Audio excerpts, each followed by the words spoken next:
and those who wrote their mass intentions yesterday, and all the devotees of Our Lady of Health Velangani who are watching the same. எல்லாம் வல்ல இறைவனிடமும் சகோதர சகோதரிகளே, உங்களிடமும் நான் பாவியனை ஏற்றுக்கொள்கின்றேன். ஏனெனில் என் சிந்தனையாலும் சொல்லாலும் செயலாலும் கடமையில் தவறியதாலும் பாவங்கள் பல செய்தேன். என் பாவமே, என் பாவமே, என் பெரும் பாவமே. ஆகையால் இப்பொழுதும் கன்னியான புனித மரியாதையும் வானதூதர் புனிதர் அனைவரையும் சகோதர சகோதரிகளே உங்களையும் நம் இறைவனாகிய ஆண்டவரிடம் எனக்காக வேண்டிக் கொள்ள மன்றாடுகின்றேன். எல்லாம் உள்ள இறைவன் நம் மீது இரக்கம் வைத்து நம்முடைய குற்றம் குறைகள் பாவங்கள் பலகீனங்களை எல்லாம் மன்னித்து நம்மை நிலை வாழ்வுக்கு அழைத்து செல்வாராக. ஆமென்.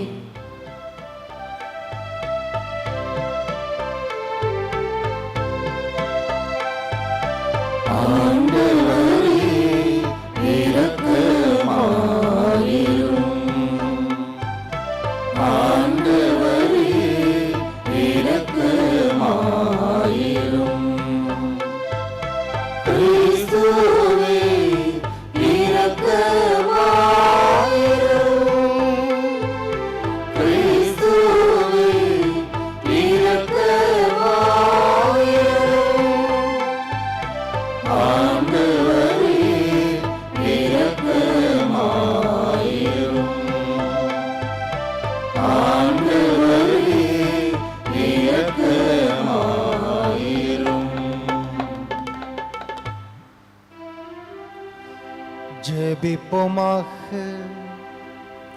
உம்மை அன்பு செய்வோருக்கு கட்புலனாகாத பல்வேறு நன்மைகளை நீரே ஏற்பாடு செய்கின்றீர். எங்கள் இதயங்களில் உமது அன்பின் நிறைவை பொழிவதால் நாங்கள் உம்மை அனைத்திலும் அனைத்திற்கும் மேலாகவும் அன்பு செய்து எல்லா வகை மனித எதிர்பார்ப்புகளையும் கடந்த உம்முடைய வாக்குறுதிகளை பெற்றுக்கொள்ளவும் செய்தருள்வீராக. உம்மோடும் தூய ஆவியாரின் ஒன்றிப்பில் இறைவனாய் என்றென்றும் வாழ்ந்து ஆட்சி செய்கின்ற அவர் வழியாக உம்மை மன்றாடுகின்றோம்.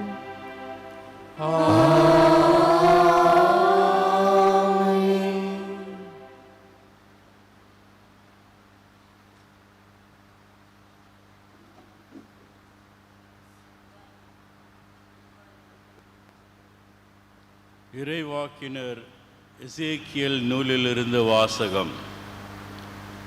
ஆண்டவரின் வாக்கு எனக்கு அருளப்பட்டது. மானிடா, இஸ்ரேலின் ஆயர்களுக்கு எதிராக இறைவாக்கு உரை.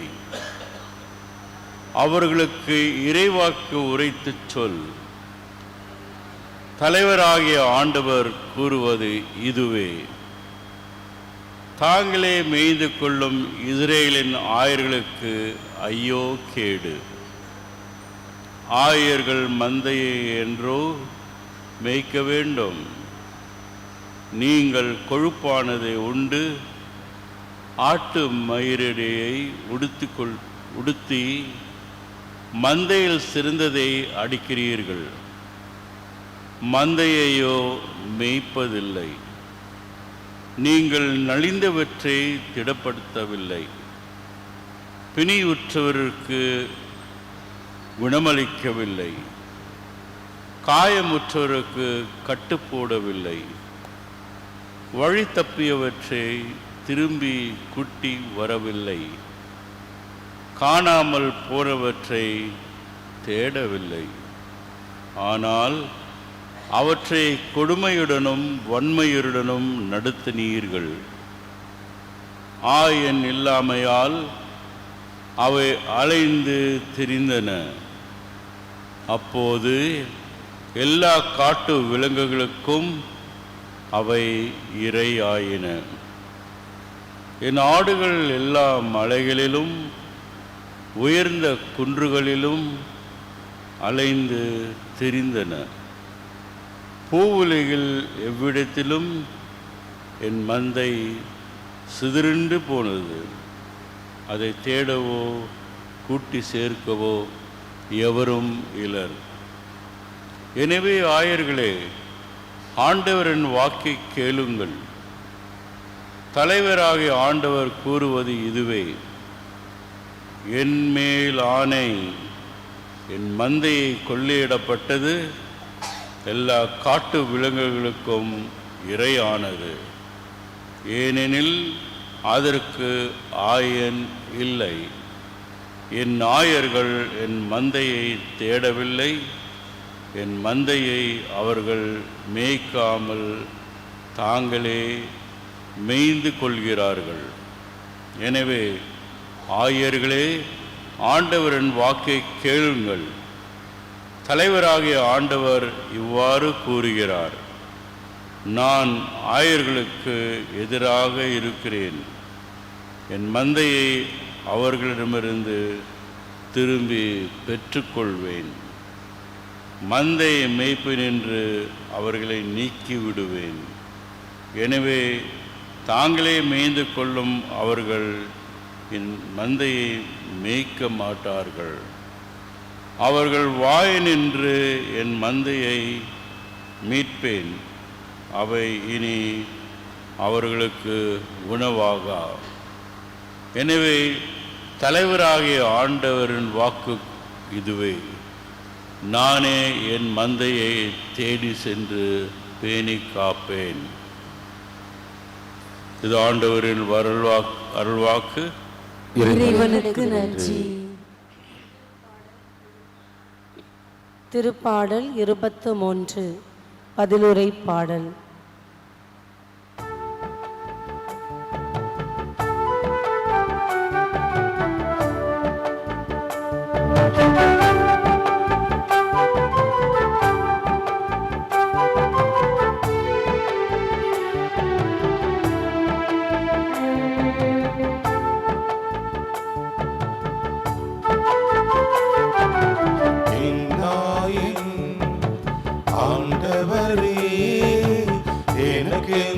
குறையும் இல்லை.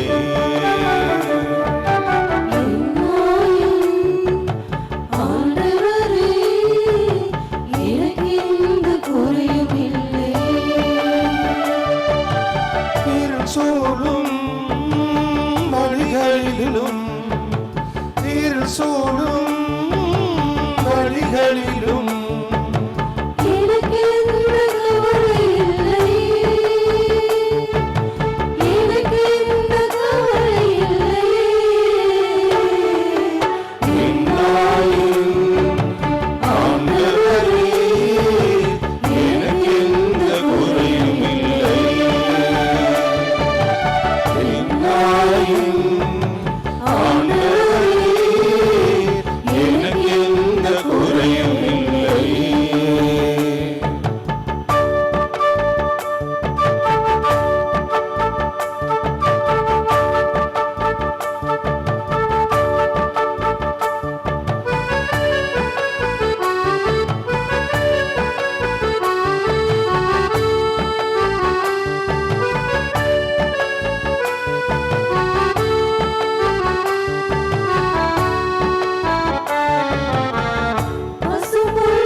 கலக்கங்கள் தீர்த்திடுவார், நீதி நடத்திடுவார், தீமைகள் போக்கிடுவார்.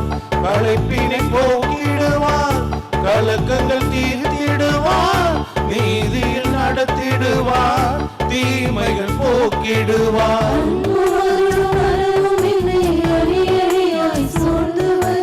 ஆண்டவரே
கடவுளுடைய வார்த்தை உயிருள்ளது, ஆற்றல் வாய்ந்தது,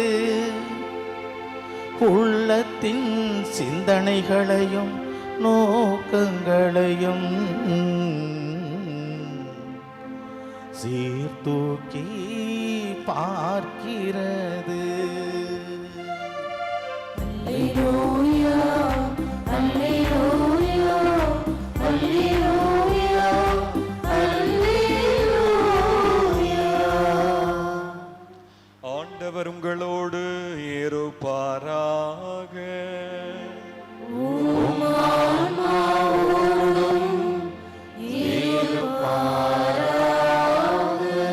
மத்தேயு எழுதிய நற்செய்தியிலிருந்து வாசகம்.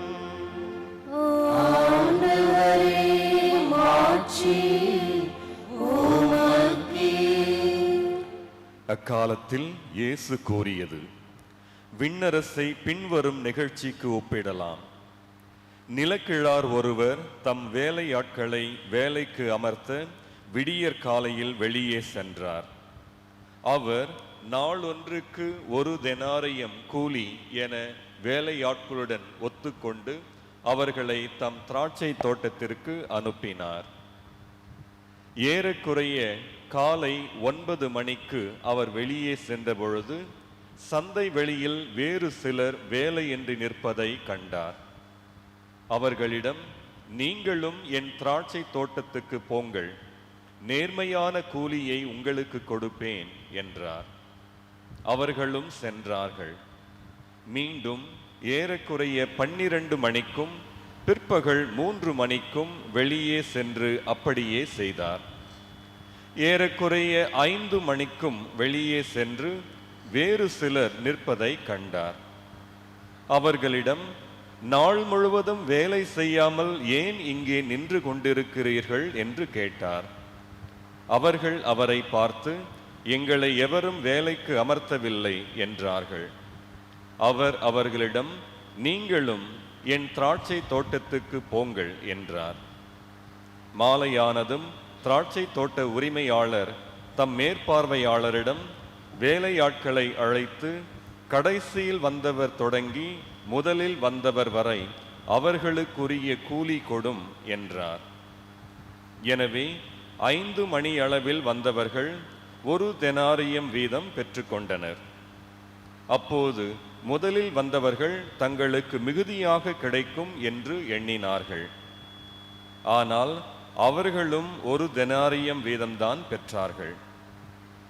அவர்கள் அதை பெற்று கொண்ட போது அந்நிலக்கிழாருக்கு எதிராக முணுமுணுத்து, கடைசியில் வந்த இவர்கள் 1 மணி நேரமே வேலை செய்தார்கள். பகல் முழுவதும் வேலை பளுவும் கடும் வெயிலையும் தாங்கிய எங்களோடு இவர்களையும் இணையாக்கி விட்டீரே என்றார்கள். அவரோ அவர்களுள் ஒருவரை பார்த்து, தோழரே, நான் உமக்கு அநியாயம் செய்யவில்லை. நீர் என்னிடம் 1 தெனாரியம் கூலிக்கு ஒத்துக்கொள்ளவில்லையா?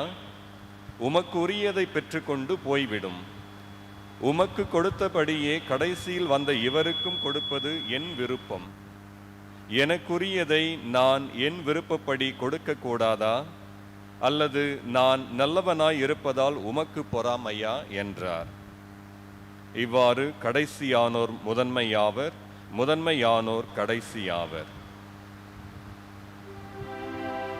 இது கிறிஸ்து வழங்கும் நற்செய்தி.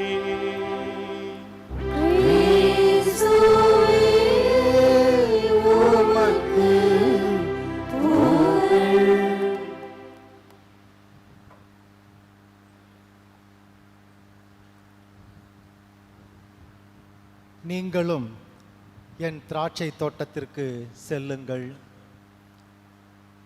உங்களுக்கு நேர்மையான கூலியை கொடுப்பேன். இயேசுவில் பிரியமான சகோதர சகோதரிகளே, அன்னையின் அன்பு பக்தர்களே, இறைமகன் இயேசு கிறிஸ்து நம் அனைவரையும் அழைக்கின்றார். நாம் அனைவரும் அழைப்பு பெற்றிருக்கின்றோம். எதற்காக? அவருடைய பணியை செய்வதற்காக. ஞானஸ்நானம் பெற்ற ஒவ்வொருவரும் அவருடைய திராட்சை தோட்டத்திலே பணி செய்ய அழைப்பு பெற்றிருக்கின்றோம். திராட்சை தோட்டம் என்பது இந்த திருச்சபையை குறிக்கின்றது, நம்முடைய பணித்தளத்தை குறிக்கின்றது, குடும்ப பணியை ஏற்றுக்கொண்டவர்களுக்கு அந்த பணித்தளத்தை குறிக்கின்றது, குருத்துவ பணியை ஏற்றுக்கொண்டவர்களுக்கு குருத்துவ பணி தளத்தை ஏற்றுக்கொண்டவர்களுக்கு அந்த பணித்தளத்தை குறிப்பதாக இருக்கிறது. ஆக நாம் அனைவருமே அழைப்பு பெற்றிருக்கின்றோம். இந்த அழைப்பை நாம் பார்க்கின்ற பொழுது நம்முடைய தகுதியின் பொருட்டு நமக்கு கிடைக்க பெற்ற அழைப்பு அல்ல, மாறாக அவருடைய முழுமையான இரக்கத்தின் பொருட்டு நமக்கு கிடைக்க பெற்றிருக்கின்ற அழைப்பு. அவருடைய இரக்கத்தை பற்றி விவிலியம் முழுவதும் நாம் பரவி கிடப்பதை நாம் பார்க்கின்றோம். ஒட்டுமொத்த விவிலியமுமே இறைவனுடைய இரக்கத்தை எடுத்து இயம்புகின்றது, அவருடைய நீதியை எடுத்து சொல்லுகின்றது. இறைவனுடைய இரக்கத்தை நாம் இன்னும் நல்ல ஆழமாக நாம் சிறப்பாக தியானிப்பதற்கு யோனா புத்தகத்திலே, யோனா நூலிலே நாம் அழகாக தியானிக்க முடியும். இறைவன் கடவுள், தந்தை கடவுள் யோனாவோடு பேசுகின்ற அந்த உரையாடலை நாம் தியானிக்கின்ற பொழுது அவருடைய இரக்கத்தை நாம் மிக அழகாக புரிந்து கொள்ள முடிகின்றது. யோனா நூலிலே, யோனா புத்தகத்திலே அந்த கடைசி வரிகளிலே இறைவன் யோனாவோடு உரையாடுகின்றார். நமக்கு தெரியும், நாம் பலமுறை அந்த பழைய ஏற்பாட்டிலே யோனா புத்தகத்தை வாசித்திருப்போம், சிலர் இன்னும் ஆழமாக தியானித்திருப்போம். யோனா இறைவாக்கினர் நினிவே நகரம் மனம் மாற வேண்டும் என்று சொல்லி நினிவே நகரத்திலே இறைவாக்கு உரைக்கின்றார். ஆனால் கடவுள் அந்த நினிவே நகரத்தை அழிக்கவில்லை, ஏனென்றால் அந்த மக்கள் மனம் மாறுகின்றார்கள்.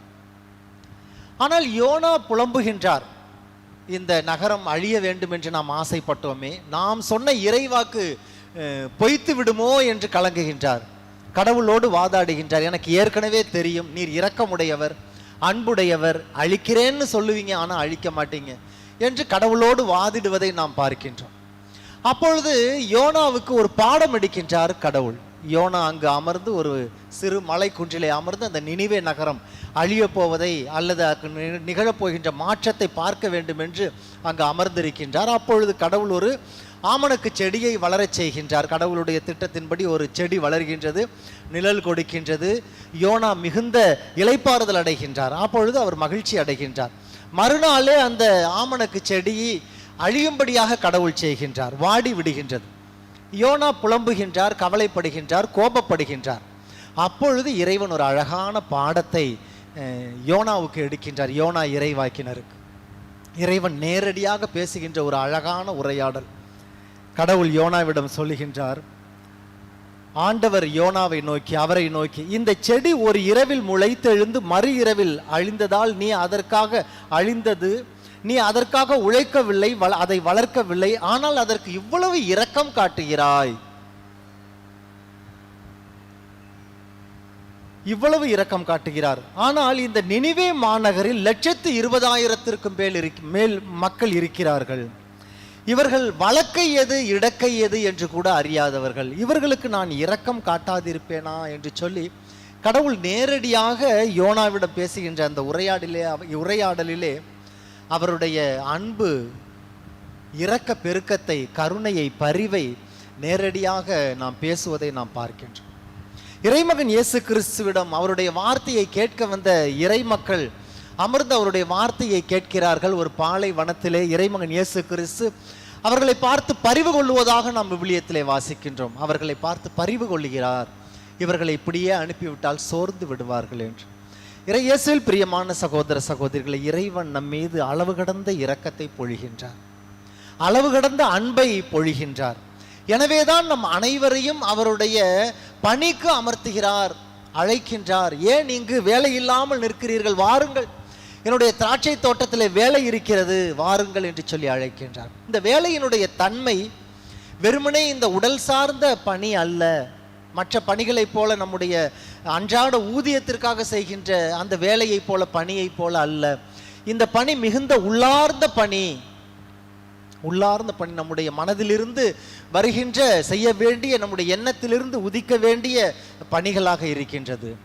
இயேசுவில் பிரியமானவர்களை, இந்த பணியினுடைய தன்மை அன்பை விதைக்கின்ற பணி, இரக்கத்தை விதைக்கின்ற பணி, நம்முடைய கடமைகளை சரிவர செய்கின்ற பணி, பிறருக்கு அன்பு காட்டுகின்ற பணி, கிறிஸ்துவனுடைய முகத்தை பிறருக்கு காட்டுகின்ற பணி, கிறிஸ்துவனுடைய இரக்கத்தை பிறருக்கு காட்டுகின்ற பணி, நற்செய்தி அறிவிக்கின்ற பணி, அவரோடு இருப்பதற்காக நாம் அழைக்கப்பட்டிருக்கின்றோம். அவரோடு இருப்பதற்கான பணி, நோய் நொடிகளை குணமாக்குவதற்காக அனுப்புகிறேன் என்று சீடர்களிடம் சொன்ன அந்த பணி, நோய்களை குணமாக்கவும் பேய்களை ஓட்டவும் நான் உங்களை அனுப்புகிறேன் என்று சொன்னாரே அந்த தீமைகளை களைகின்ற பணி. ஆனால் பிரியமானவர்களை, நாம் சிந்தித்து பார்ப்போம், நம்முடைய இந்த கிறிஸ்தவ பணியை, நம்முடைய எண்ணங்களிலே ஏற்பட வேண்டிய உள்ளார்ந்த அந்த பணியை நாம் உணர்கின்றோமா என்று சிந்தித்து பார்ப்போம். அவருடைய இரக்கத்தை நாம் உணர்கிறோமா என்று சிந்தித்து பார்ப்போம். வேலை இல்லாமல் இருக்கின்ற அந்த மனிதர்களுடைய மனநிலையை போன்றது அல்ல நம்முடைய பணி. இறைமகன் இயேசு கிறிஸ்து இன்றைய உவமையிலே கூறுவது அதுதான். வேலை இல்லாமல் நிற்கிறார்கள், அவர்களுடைய மனநிலை எப்படி இருக்கும்? ஆனால் கிறிஸ்து அவர்களை பார்த்து அந்த நிலக்கிழார் அவர்களை பார்த்து அழைப்பதாக அந்த உவமையிலே சொல்லுகிறார் இறைமகன் இயேசு கிறிஸ்து. வாருங்கள், என்னுடைய திராட்சை தோட்டத்திற்கு வேலை செய்ய வாருங்கள், ஏன் வேலை இல்லாமல் நிற்கிறீர்கள்? இயேசுவில் பிரியமான சகோதர சகோதரிகளை, முதலிலே நம்முடைய அழைப்பை நாம் உணர வேண்டும். we are called, நாம் உணர வேண்டும். உணர்வது மட்டுமல்ல, அதை குறித்து நாம் மகிழ்ச்சி அடைய வேண்டும். நமக்கு ஒரு சிறப்பான கிறிஸ்தவ அழைப்பு கொடுக்கப்பட்டிருக்கிறது என்கின்ற அந்த மகிழ்ச்சி இருக்க வேண்டும். மாறாக பல சமயங்களிலே சோகமான மனித மனங்களை தான் நாம் இந்த உலகத்திலே நாம் பார்க்கின்றோம். சோகம், விரக்தி, மன அழுத்தம், கஷ்டம், முணுமுணுப்பு, இப்படியான மனித முகங்களை தான் நாம் பார்க்கின்றோம். மாறாக இது ஒரு மகிழ்ச்சியின் இறை சமூகம், கொண்டாட்டத்தின் இறை சமூகம். நாம் அழைக்க பெற்றிருக்கின்றோம். அந்த அழைப்பிலே இருக்கக்கூடிய தியாகம்தான் நம்முடைய மீட்பிற்கான வழி. ஆனால் நாம் யாரும் பல சமயங்களிலே நம்முடைய தியாகத்திற்கு, நாம் செய்ய வேண்டிய தியாகத்திற்கு நாம் முன் வருவதில்லை. எல்லாவற்றிலும் நாம் கடந்து செல்லவே அல்லது அந்த தியாகத்தை ஒதுக்கிவிட்டு வாழ்வதற்காகவே, நமக்கு கொடுக்கப்பட்டிருக்கின்ற அந்த கடமைகளில் கவனமில்லாமல் வாழ்வதற்காகவே நாம் ஆசைப்படுகின்றோம். சுயநல வாழ்க்கை. நமக்காக நம்முடைய தளத்திலே நமக்கு கடமைகள் கொடுக்கப்பட்டிருக்கின்றன. என்னுடைய குடும்பத்திலே நான் யாருக்கு என்ன கடமையை செய்ய வேண்டும், நான் யாருக்கு என்ன பணியாற்ற வேண்டும், என்னுடைய பணி என்ன, என்னுடைய பணியை குறித்து நான் முணுமுணுக்கின்றேனா, என்னுடைய பணியை குறித்து நான் மிகவும் நொந்து கொள்ளுகின்றேனா?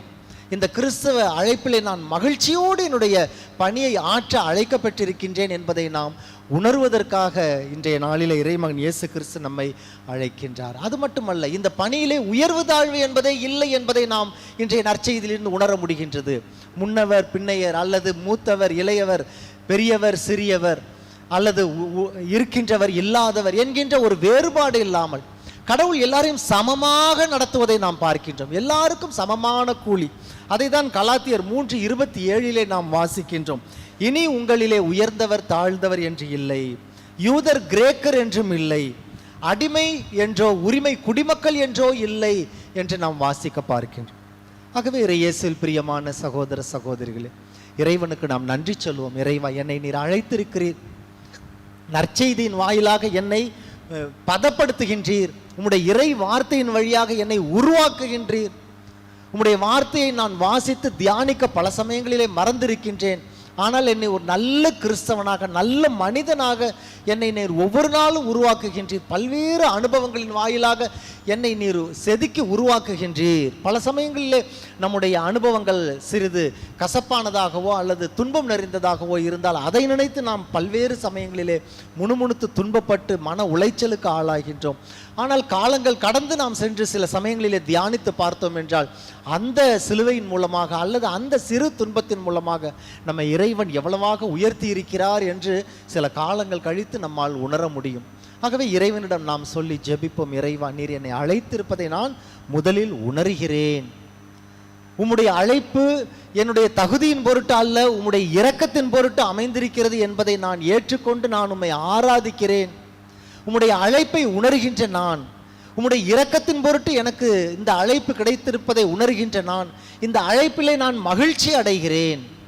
வெறும் மகிழ்ச்சி மட்டுமல்ல, நான் இதற்காக உமக்கு நன்றி சொல்லுகிறேன்.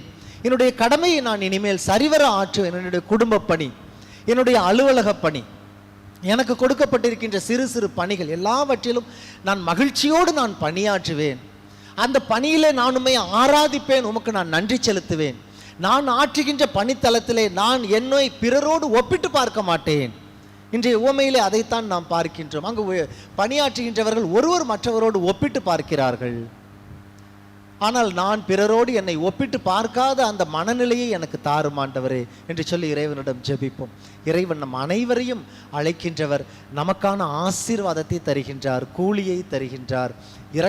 இரக்கத்தோடு அழைத்த இறைவன் நம்மை ஒருபோதும் வெறுமையாய் அனுப்புவதில்லை. ஆகவே அன்னை மரியாள் வழியாக இறைவனுக்கு நன்றி சொல்லுவோம்.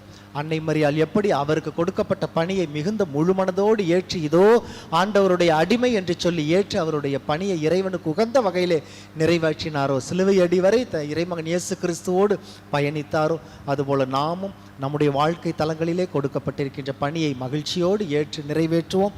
இறைவன் நம்மை நிறைவாக ஆசீர்வதிப்பார். ஆமேன்.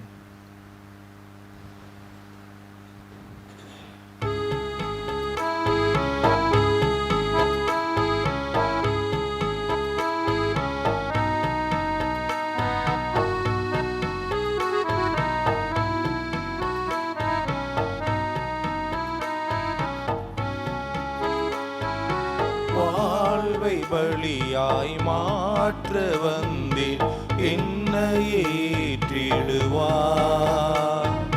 முழு மனதுடனே கையளிக்கின்றேன், காணிக்கை ஏற்றிடுவார்.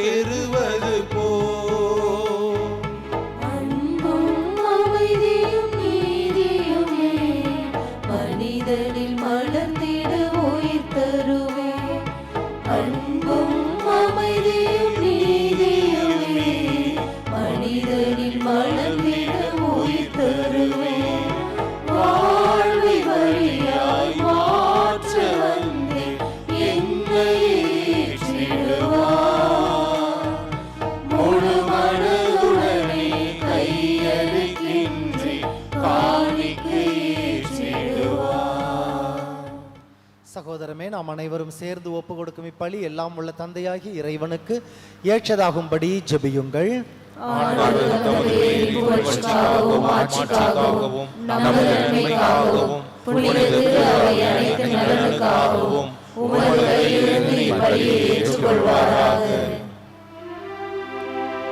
ஆண்டவரே, மாட்சிமிக்க மாற்றங்களை ஏற்படுத்தும் எங்கள் காணிக்கைகளை ஏற்றருளும். அதனால் நீர் தந்தவற்றையே உமக்கு ஒப்பு கொடுத்து உம்மையே நாங்கள் பெற்றுக்கொள்ள தகுதி பெறுவோமாக. எங்கள் ஆண்டவராகிய கிறிஸ்து வழியாக உம்மை மன்றாடுகின்றோம்.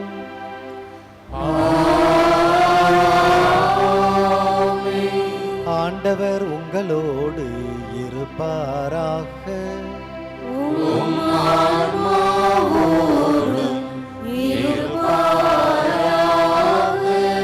இதயங்களை மேலே எழுப்புங்கள்.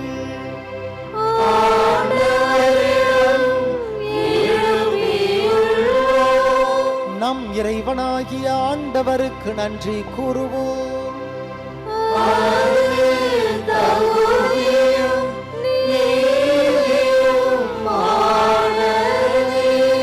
ஆண்டவரே, தூயவரான தந்தையே, என்றும் வாழும் எல்லாம் வல்ல இறைவா, என்னாலும் எவ்விடத்திலும் நாங்கள் உமக்கு நன்றி செலுத்துவது மெய்யாகவே தகுதியும் நீதியும் ஆகும். எங்கள் கடமையும் மீட்புக்குரிய செயலுமாகும். உம்முடைய அன்பு திருமகன் வழியாக நீர் மனித இனங்களை படைத்தது போல மிகுந்த கனிவிரக்கத்தால் அவற்றை புதுப்பிக்கவும் திருவுளமானீர். ஆகவே படைப்புகள் அனைத்தும் உமக்கு பணிகின்றன. மீட்படைந்தோர் அனைவரும் உம்மை ஏற்றவாறு புகழ்கின்றன. உம்முடைய புனிதர்களும் ஒரே இதயத்தோராய் உம்மை போற்றி புகழ்கின்றன. ஆகவே வானதூதர் புனிதர்களோடு நாங்களும் சேர்ந்து உம்மை புகழ்ந்து போற்றி முடிவின்றி பாடுவதாவது:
ஆண்டவரே, நீர் மெய்யாகவே தூயவர், தூய்மை அனைத்திற்கும் ஊற்று. ஆகவே உம்முடைய தூய ஆவியை பொழிந்து இக்காணிக்கைகளை தூய்மைப்படுத்த உம்மை வேண்டுகின்றோம். இவ்வாறு எங்கள் ஆண்டவர் இயேசு கிறிஸ்துவின் உடலும் இரத்தமுமாக எங்களுக்கு இவை மாறுவனவாக. அவர் பாடுபட உளம் கனிந்து தம்மை கையளித்த பொழுது அப்பத்தை எடுத்து நன்றி செலுத்தி அதை பெற்று தம் சீடர்களுக்கு அளித்து அவர் கூறியதாவது: அனைவரும் இதிலிருந்து பெற்று உண்ணுங்கள், ஏனெனில் இது உங்களுக்காக கையளிக்கப்படும் என் உடல்.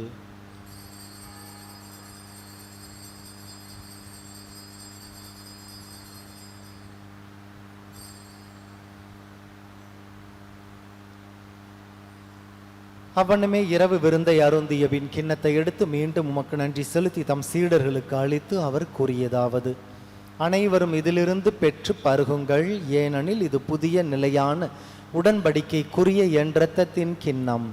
இது பாவ மன்னிப்புக்கென்று உங்களுக்காகவும் பலருக்காகவும் சிந்தப்படும். இதை என் நினைவாக செய்யுங்கள்.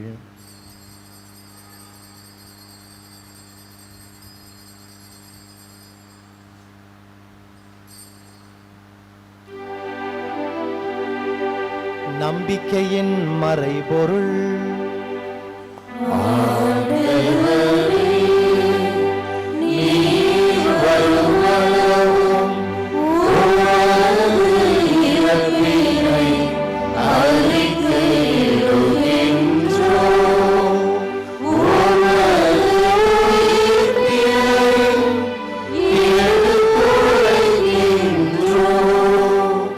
ஆகவே ஆண்டவரே, நாங்கள் கிறிஸ்துவின் இறப்பையும் உயிர்ப்பையும் நினைவு கூர்ந்து வாழ்வு தரும் அப்பத்தையும் மீட்பளிக்கும் கிண்ணத்தையும் உமக்கு ஒப்பு கொடுக்கின்றோம்.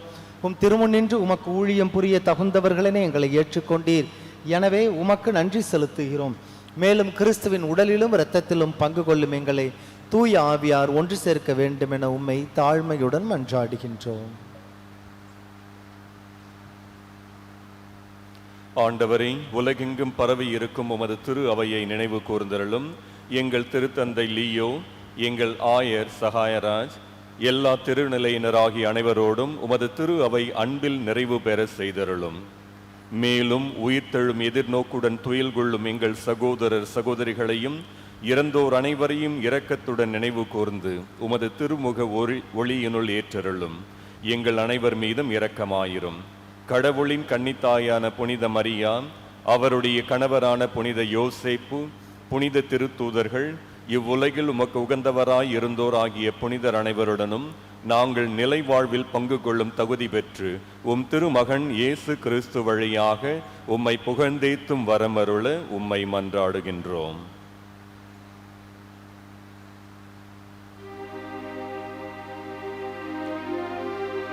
இவர் வழியாக இவரோடு இவரில் எல்லாம் வல்ல இறைவனாகிய தந்தையே, தூய ஆவியாரின் ஒன்றிப்பில் எல்லா புகழும் மாட்சியும் என்றென்றும் உமக்கு உரியதே.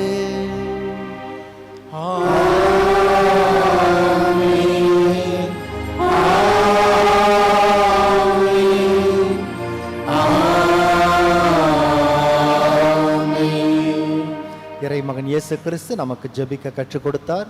நாம் அனைவரும் சேர்ந்து ஜெபிப்போம்.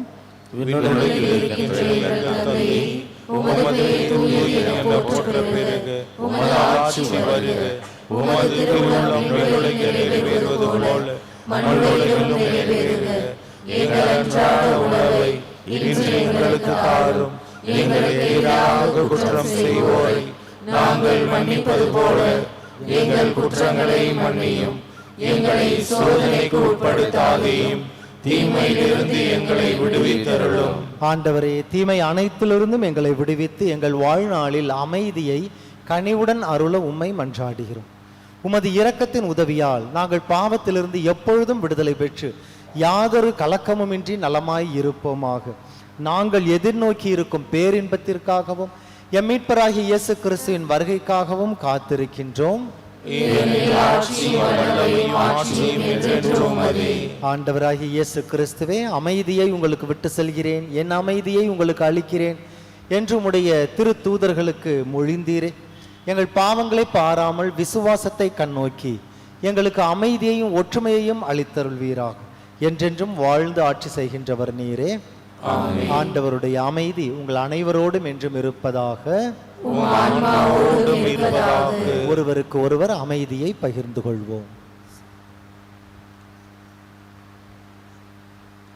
உலகின் பாவங்களை போக்கும் இறைவனின் செம்மறியே, எங்கள் மேல் இரக்கமாயிரும். உலகின் பாவங்களை போக்கும் இறைவனின் செம்மறியே, எங்கள் மேல் இரக்கமாயிரும். உலகின் பாவங்களை போக்கும் இறைவனின் செம்மறியே, எங்களுக்கு அமைதியை அளித்தருளும். இதோ இறைவனின் செம்மறி, இவரே உலகின் பாவங்களை போக்குகின்றவர். இவர் தருகின்ற இந்த அன்பின் விருந்திற்கு அழைக்க பெற்ற நாம் அனைவரும் பேறு பெற்றோர்.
எழுப்பும் ஓசை கூட உனது உள்ளம் அறிந்திடும்.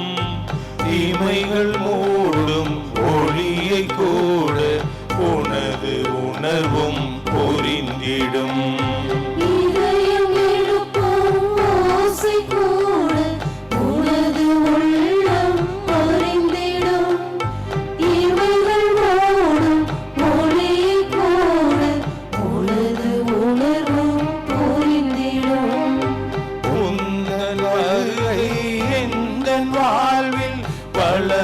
என்றும் தந்திடும் உந்தன் வருகை எந்தன் வாழ்வில் வளமை என்றும் தந்திடும்.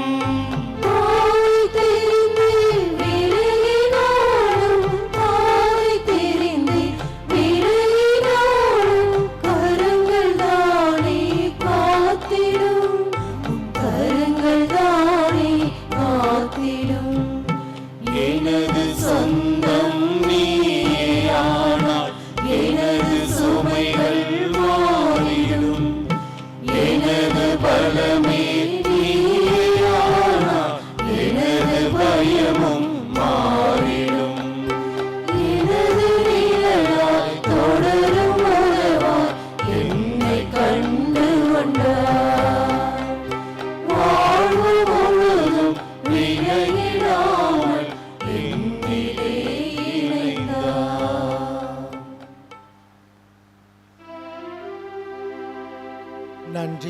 மன்றாடுவோமாக. ஆண்டவரே, இந்த அருள் அடையாளங்களால் கிறிஸ்துவுடன் ஒன்றிணைந்த நாங்கள் உமது கனிவை பணிவுடன் வேண்டுகின்றோம். அதனால் நாங்கள் இவ்வுலகில் கிறிஸ்துவின் சாயலுக்கு ஒத்திருந்து விண்ணகத்தில் அவருடன் தோழமை கொள்ள தகுதி பெறுவோமாக. எங்கள் ஆண்டவராகிய கிறிஸ்து வழியாக உம்மை மன்றாடுகின்றோம்.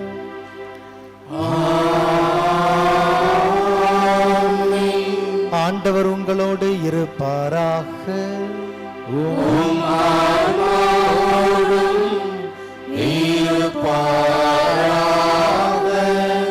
வேளாங்கண்ணி புனித ஆரோக்கிய அன்னையின் பரிந்துரையில் இறை ஆசீர் பெற தலை வணங்கி ஜெபிப்போம்.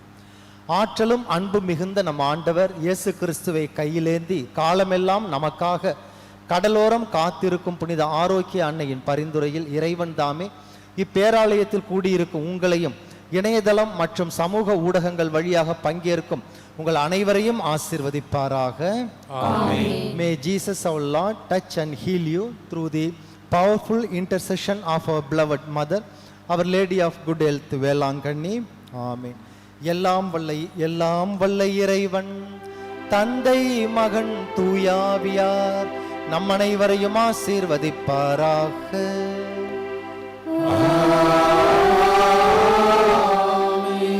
அன்னையின் பரிந்துரையில் மகிழ்ச்சியுடன் வாழ சென்று வாருங்கள். திருப்பலி நிறைவேறிற்று.